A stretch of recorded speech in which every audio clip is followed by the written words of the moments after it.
Buenas tardes, good evening, everybody. I'm actually very sad that my sister and co-founder couldn't be here with us tonight, but I'm gonna take the place for both of us. So Berta and me, we're sisters, and we co-founded Sanga Capital, which is a venture capital fund focused really on tech for good. So we're trying to find solutions like the one that just present that can actually, with technology empowered, to change a bit the world. So I will, before starting the whole speech, let part of our community and our co-founder and investors speak for us.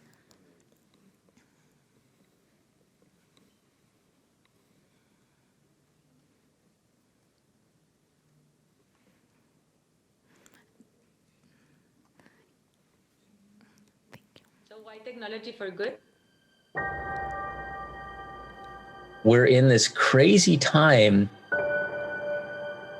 that is a little bit dystopian. How do you see the future? When I was younger, the future looked a lot brighter. It's very obvious that we face tremendous challenges ahead. Our world is facing many problems, and if we don't act now, then it'll be even harder to solve them.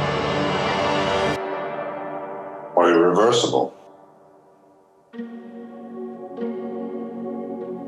The world has reached a stage where we're all looking at the impact that we have.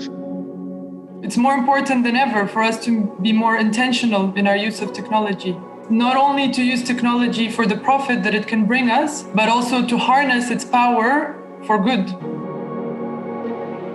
What Sanga represents is this force of energy, it's an unstoppable force of energy to make things happen. I think it's important to get young people involved right now because it's their future, it's their world. We have the tools to promote change and fight for a better world. Technology can be applied to solve some of the problems we have today. The time to act is now. I'm honored to be a part of a community that's trying to do something better for the world. I want to be part of that journey.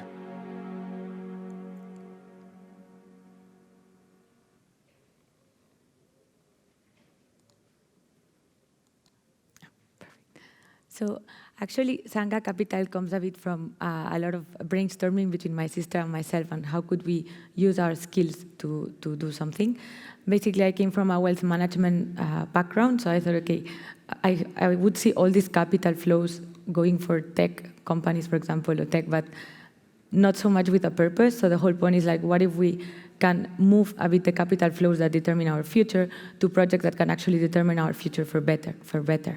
My sister Berta, from her side, she's a educational specialist, so she obviously loved the idea, and she works a lot on all the part of educational tech because we believe it's not just technology or capital flows that can determine the future, but really education and how we empower the next generations and the existing ones, because we don't have that much time.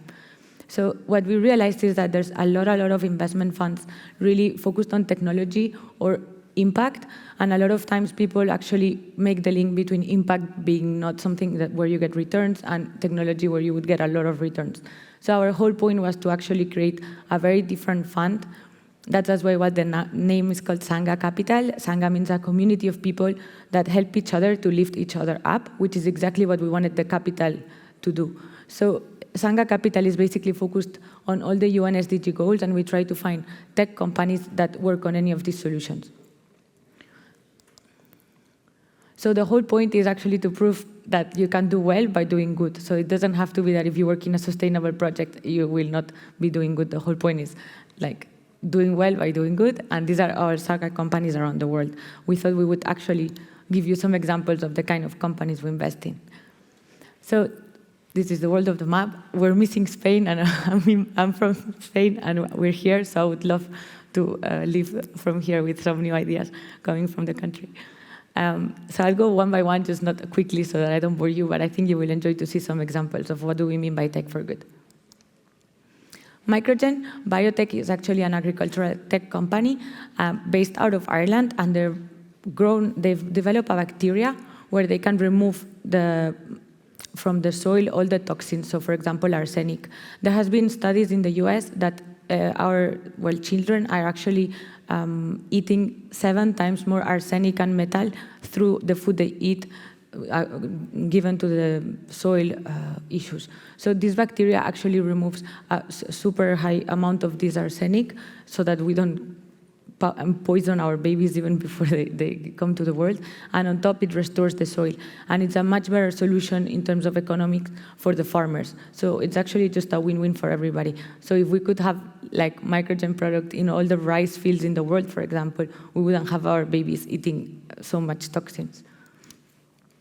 Tommy is a company out of Colombia, and it's an educational tech platform, which has 2 things, and it's extremely interesting because they have a hardware actually that is like a portable computer for the teacher.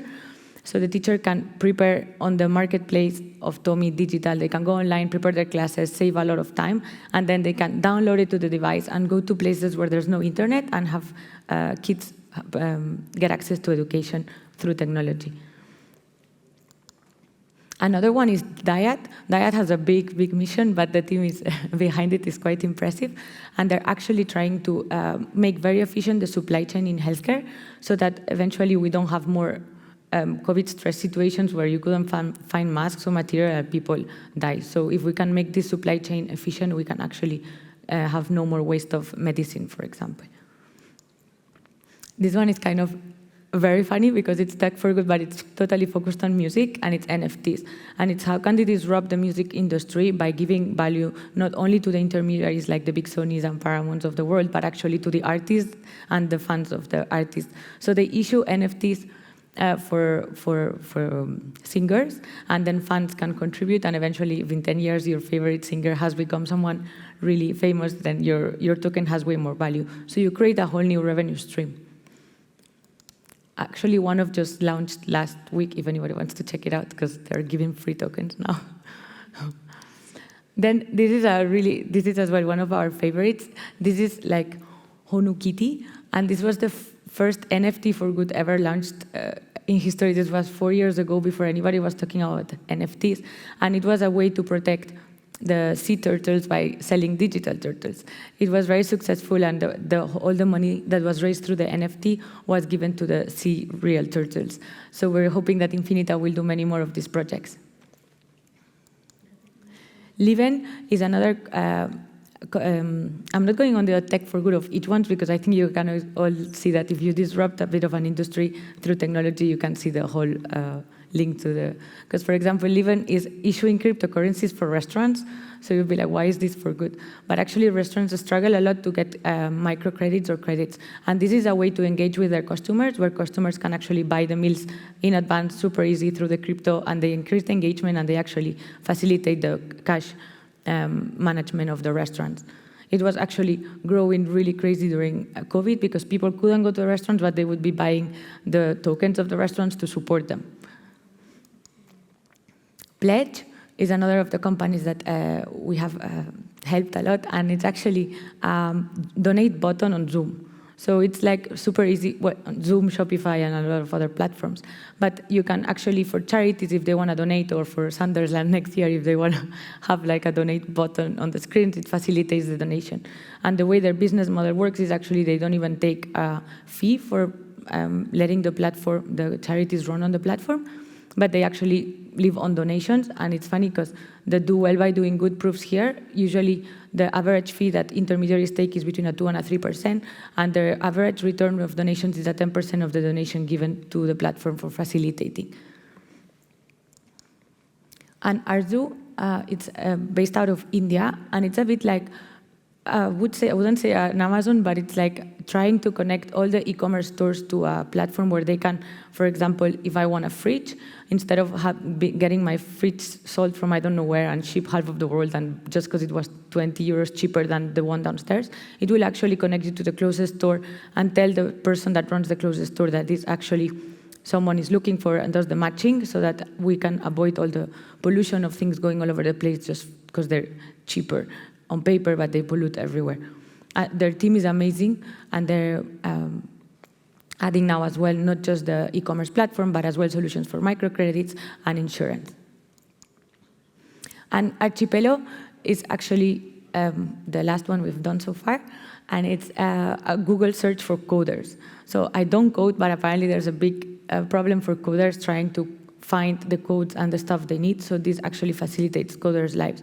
We believe that, a bit like Google did at the time by organizing the internet, if they can actually achieve to organize the information for the coders, we don't know what potential that can unlock.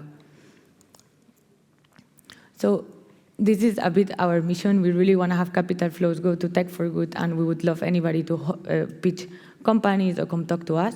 And just to give a bit of background on the team, this is the core team. We have a lot of amazing advisors. This is Bill Tai. He's based in California, and he was the initial investor in companies like Twitter, Zoom, Canva, Wish, Tango. So super happy to have Bill in our team. That's my sister Berta, that's myself. And we have as well a Spanish partner that was here with me today, but it's not in the, I think he's online, Columbus and Damia Tormo, that have actually sponsored us to come here today. So we're very thankful to them and to all our companies and all our investors. So thank you very much.